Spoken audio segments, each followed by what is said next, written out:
Patricia Calu, je suis en charge à la Chambre de commerce du secteur export, tourisme et études.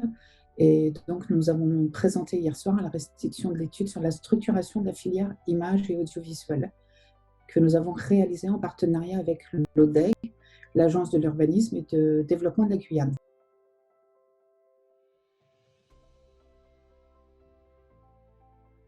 Pourquoi cette étude? Tout simplement parce que nous avons répondu à une demande du secteur des professionnels de l'audiovisuel qui ont souhaité que la Chambre de commerce s'intéresse d'un peu plus près au secteur de l'image et de l'audiovisuel, enfin méconnu, pas trop souvent méconnu, mais complètement méconnu en Guyane en tout cas.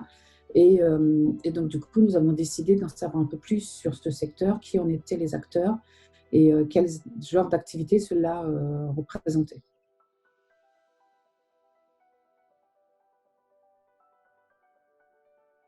À l'origine, les professionnels, à l'occasion du tournage de la série Guyane, ont invité la présidente de la Chambre de commerce, Karine Sinaï, à participer à une journée de tournage. Et à cette occasion, la présidente s'est rendue compte des nombreuses activités et des métiers auxquels il fallait faire appel pour réaliser un tournage.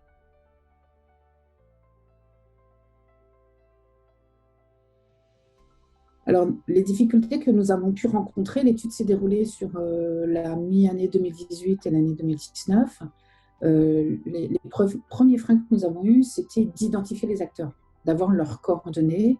En fait, l'étude a révélé, comme les autres secteurs, que les entreprises sont de très petite taille et c'est souvent multi-activités. Donc, on a identifié les entreprises par rapport au code APE que relève le secteur. Et en fait, on avait du mal à trouver les coordonnées des entreprises. Alors, les freins qui ont été mis en avant sont des freins qu'on connaît, pareil, sur d'autres secteurs, c'est-à-dire peut-être un manque de formation de certains acteurs, même si dans le secteur, comme ça a été témoigné hier soir lors de la restitution, souvent on apprend sur le tas. Donc, une forte demande en termes de formation initiale et de formation continue, une demande sur une meilleure connaissance des financements, tout type de financement, à la fois du financement pour monter des projets, mais des financements pour l'investissement.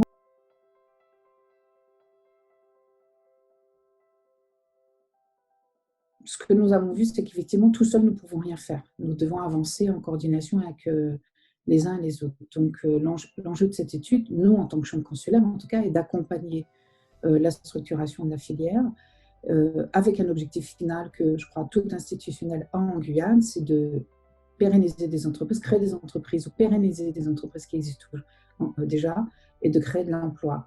Donc, l'étude est de poursuivre, l'objectif est de poursuivre le travail.